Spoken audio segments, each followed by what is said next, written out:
토요일 아침 하나님의 말씀을 묵상하겠습니다. 하나님 아버지, 오늘도 비오는 이 하루를 축복하시고 성도들의 발걸음감을 지켜주시며 어디에 있든지 늘 주님을 기억하는 주의 백성 되어지게 하여 주옵소서. 예수님 이름으로 기도드립니다. 아멘. 오늘 말씀은 열왕기하 2장 15절에서 25절까지 말씀입니다. 제가 우리말 성경으로 여러분에게 읽어드리도록 하겠습니다. 여리고에 있던 예언자의 제자들이 보고 있다가 말했습니다. 엘리야의 영이 엘리사 위에 내려왔다. 그리고 그들은 그를 맞으러 와서 그 앞에 절했습니다. 그들이 말했습니다. 보십시오. 당신의 종들에게 50명의 용사가 있습니다. 그들이 가서 당신의 선생님을 찾도록 하겠습니다. 아마 여호와의 영께서 그분을 들어다가 어디 산 위에나 골짜기에 두셨을지 모르겠습니다. 엘리사가 대답했습니다. 아니다. 보낼 것 없다. 그러나 엘리사가 거절하기 민망할 정도로 예언자의 제자들이 고집을 부리자 엘리사는 그들을 보내라고 했습니다. 그리하여 그들은 50명의 용사들을 보냈습니다. 그들이 3일 동안 찾으려고 애썼지만 엘리야를 찾을 수 없었습니다. 용사들이 여리고에 머물고 있던 엘리사에게 돌아오자 엘리사가 그들에게 말했습니다.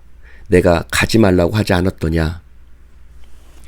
그 성에 사는 사람들이 엘리사에게 말했습니다. 우리 주여 보십시오. 선생님께서도 보시다시피 이 성의 위치는 좋지만 수질이 좋지 않아 땅이 황폐합니다. 엘리사가 말했습니다. 새 그릇에 소금을 담아 가져오라. 그러자 사람들이 가져왔습니다. 엘리사는 물이 솟아오르는 곳으로 가서 그곳에 소금을 뿌려 넣으며 말했습니다. 여호와께서 말씀하신다. 내가 이 물을 고쳤으니 다시는 이 물 때문에 죽음이나 황폐함이 생기지 않을 것이다. 물은 엘리사가 말한 대로 오늘날까지도 깨끗합니다. 엘리사는 그곳에서 베델로 올라갔습니다. 엘리사가 길을 가고 있는데 어린아이들 몇몇이 성에서 나와 엘리사를 놀려대며 말했습니다. 대머리야 올라가거라. 대머리여 올라가거라. 엘리사는 뒤돌아서 놀려대는 아이들을 보고는 여호와의 이름으로 그들을 저주했습니다. 그러자 곧 암곰 2마리가 숲속에서 나와 어린아이들 가운데 42명을 물어 찢었습니다. 그 후 엘리사는 갈멜산으로 갔다가 거기에서 다시 사마리아로 돌아갔습니다. 아멘. 오늘 말씀은 엘리야의 승천 이후에 일어난 일들을 이야기하고 있습니다. 여리고에 있던 예언자의 제자들은 엘리야가 불말과 불병거를 타고 승천했다는 것을 보았지만 믿지 못했습니다. 그들은 아마 어디 산이나 골짜기에 엘리야가 있을 것이라고 말하고 엘리사에게 그를 찾으러 가겠다고 이야기를 합니다. 엘리사는 만류하지만 그 만류에도 불구하고 그들은 엘리야를 찾으러 갑니다. 오늘 말씀은 그들이 고집을 부렸다고 얘기를 하고 있습니다. 불신앙은 고집으로 나타납니다. 왜냐하면 자신의 생각과 자신의 경험에 갇혀 있기 때문에 고집 부리는 것이죠. 자기 안에 갇히면 하나님의 역사를 인정하지 못합니다. 그러나 하나님은 늘 우리의 생각과 기대를 뛰어넘어서 일하시는 하나님이십니다. 하나님은 자유롭게 일하시는 하나님이십니다. 욥기에는 자신의 생각에 갇혀있는 욥의 친구들의 모습이 나옵니다. 그들은 욥의 고난을 죄악의 결과로 봅니다. 욥이 여러 가지 이야기를 했지만 그러나 그들은 자신의 생각을 굽히지 않습니다. 하나님은 그들을 책망하셨습니다. 욥은 하나님을 향해서 하나님 도대체 왜 이러십니까? 라고 묻습니다. 하나님의 대답은 창조였습니다. 무에서 유를 만드시고 유에서 물을 만드시는 하나님. 욥은 하나님을 귀로만 들었다고 고백합니다. 우리는 귀로만 듣는 신앙에서 벗어나야 합니다. 욥은 이제 눈으로 하나님을 보게 되었다고 고백합니다. 우리는 일어나 하나님의 일하심을 보는 신앙을 가져야 합니다. 오늘 말씀에 엘리사가 행한 2개의 기적이 나옵니다. 하나는 여리고에서 물을 고치는 것, 그리고 대머리라고 놀리는 아이들을 향한 저주입니다. 그 이후에도 엘리사는 수많은 기적을 행합니다. 엘리사는 갑절의 영감을 엘리야에게 구했습니다. 엘리야의 영이 엘리사 위에 내려왔습니다. 그래서 어떤 선지자보다 더 많은 기적을 엘리사는 행하게 됩니다. 그러나 오늘 말씀 속에서도 하나님께서 내가 이 물을 고쳤다고 말씀합니다. 하나님께서 행하신 것입니다. 우리는 항상 사람을 봅니다.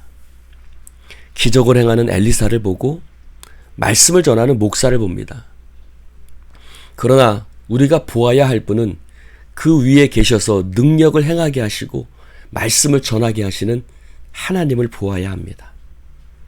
물을 고치신 분도 하나님이시며 곰을 보내신 분도 하나님이십니다. 우리는 이 기사를 볼 때 엘리사가 좀 심한 반응을 보인 것이 아닌가 하는 느낌을 갖습니다. 그래서 어떤 학자는 이것은 어느 뭐로 보나 유치한 이야기다라고 말하는 그레이 같은 학자도 있습니다.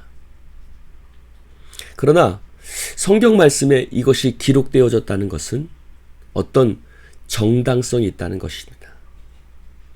하나님의 사자를 비우는 것은 그 사자를 보내신 하나님을 비우는 것입니다.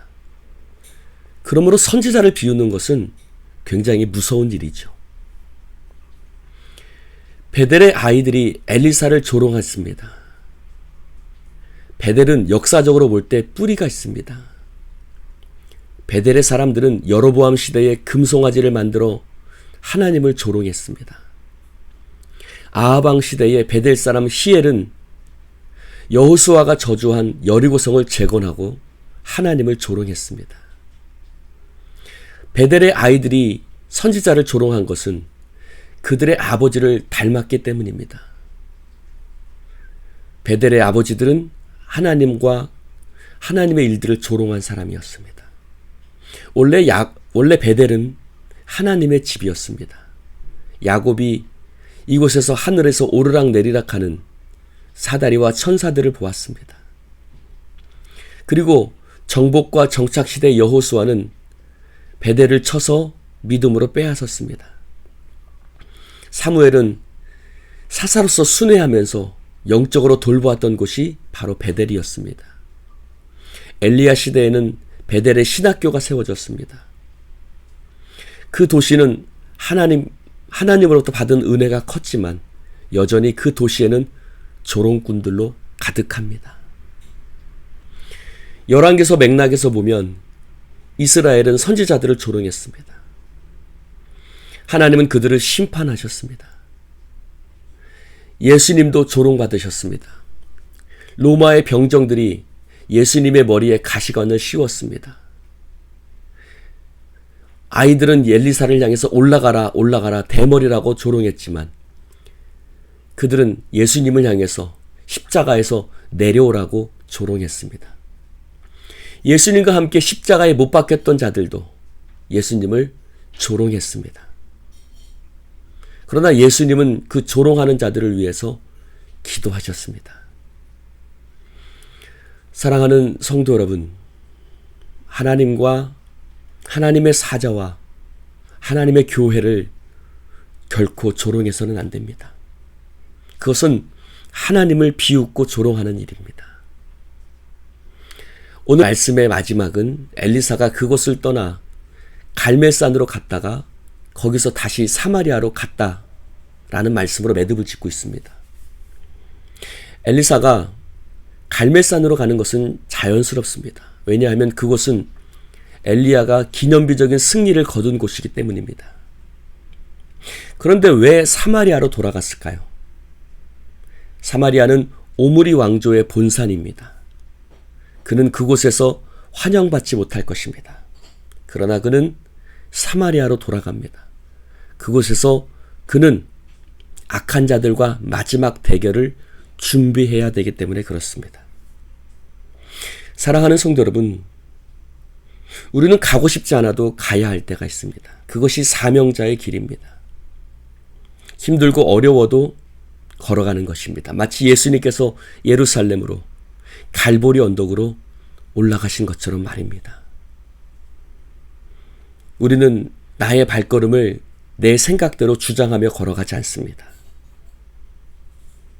하나님이 가고자 하는 곳에, 하나님이 가시게 하는 곳에 우리는 가야 하는 것입니다. 오늘 엘리사의 발걸음이 그렇습니다. 성도 여러분, 늘 주님 앞에 순종하는 믿음으로 살아가시기를 축원합니다. 하나님의 교회와 하나님의 종과 하나님의 나라를 조롱하고 모욕하지 마시기 바랍니다. 그것은 굉장히 두려운 일입니다. 늘 하나님을 바라보시기 바랍니다. 귀로만 듣지 마시고 믿음의 눈으로 주님을 바라보는 여러분 되시기를 주님의 이름으로 축원을 드립니다. 할렐루야. 하나님 아버지, 우리의 삶 가운데 늘 하나님이 함께 하시는 줄로 믿습니다. 바울처럼, 예수님처럼 늘 순종의 발걸음 되어지게 하여 주시옵시고, 오늘도 우리의 발걸음을 이끌어 주옵소서. 예수님 이름으로 기도드립니다. 아멘.